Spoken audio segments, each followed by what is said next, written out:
Hi guys, I am Mrs. M and today we are going to discuss on gas laws part 1, Boyle's law. And the source for this video is from the textbook Chemistry by Pearson Publications. The gas laws are based on four properties: pressure, volume and temperature and mass of the gas.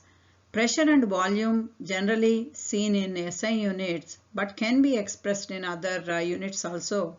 But when it comes to the temperature, it should be always expressed in Kelvin scale, and mass of the gas is always expressed in moles, that is represented as small n. There are 5 different laws that are there. Boyle's law is the one that states the relationship between pressure and volume. Charles' law that states the relationship between volume and temperature. Gay-Lussac's law that states the relationship between pressure and temperature. And by combining all these 3 laws, then we do get one more law, that is combined gas law, that states the relationship between P, V and T. The last final one is the ideal gas law that states the relationship between pressure, volume, temperature and mass of that gas.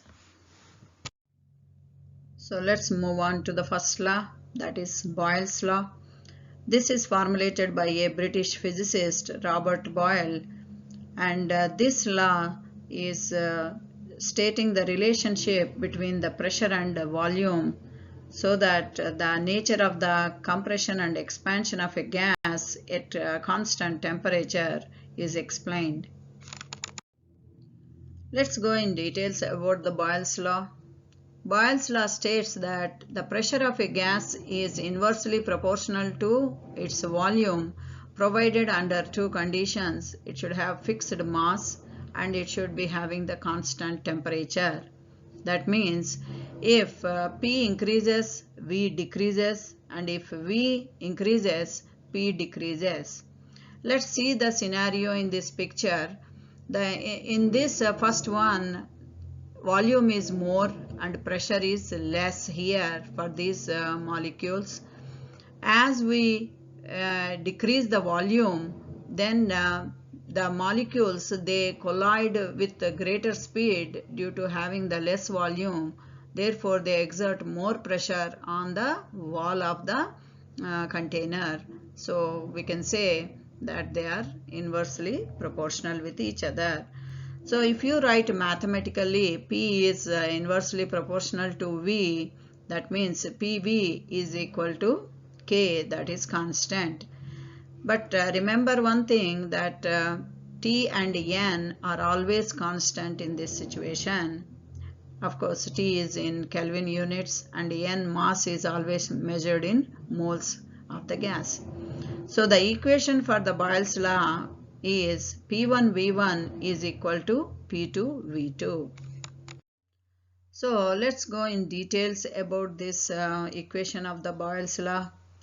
Assume that we have taken a gas and we maintained the temperature constant and we maintained the fixed mass of that gas, and let's compare the gas before and after conditions. That means initial pressure and volumes to that of the final pressure and volumes.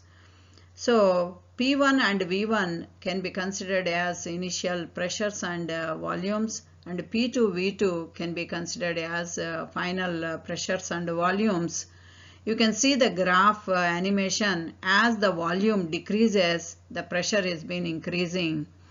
So according to Boyle, P1 and V1 is equal to constant K and P2, V2 is equal to constant K. So if you join or club these two equations, P1, V1 is equal to P2, V2, where P1 is initial pressure, V2 is initial volume, P2 is final pressure and V2 is final volume.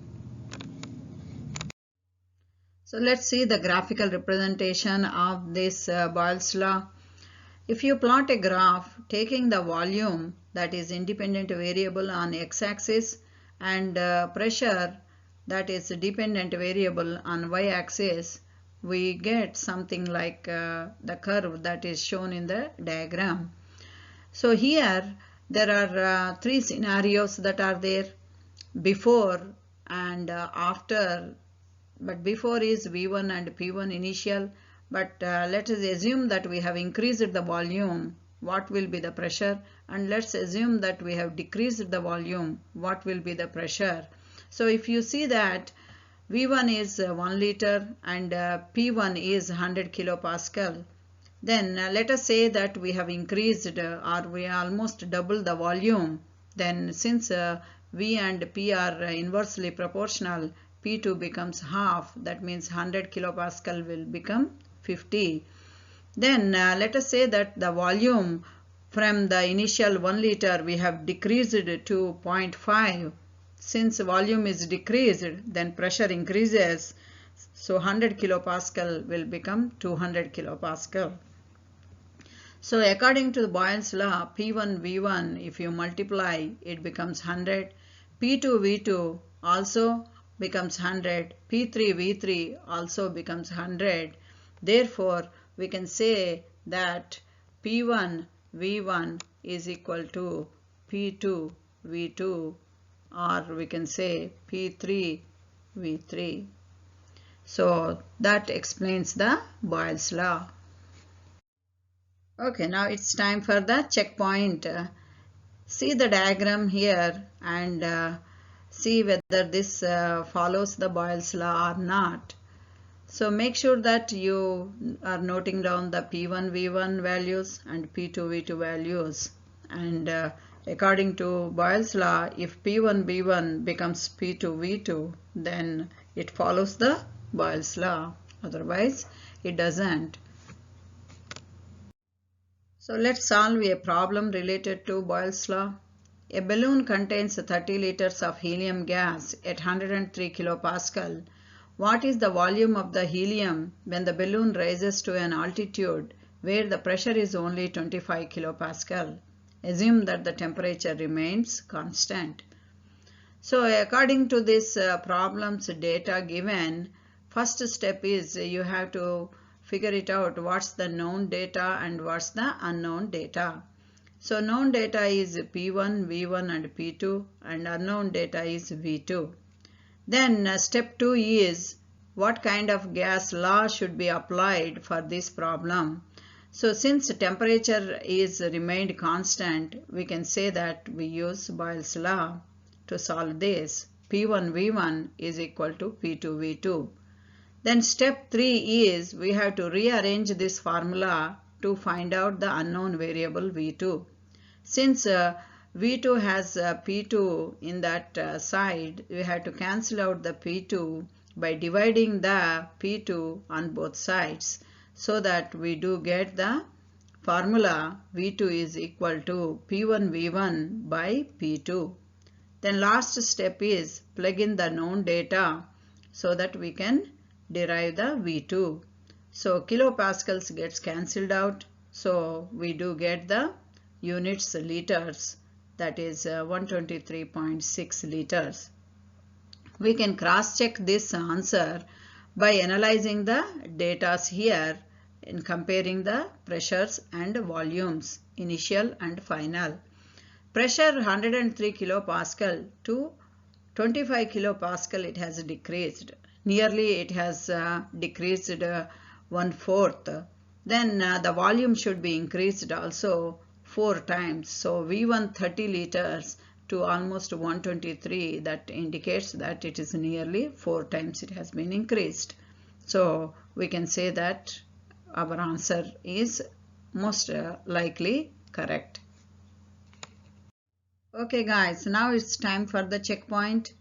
Try to read the problem and solve using the Boyle's law.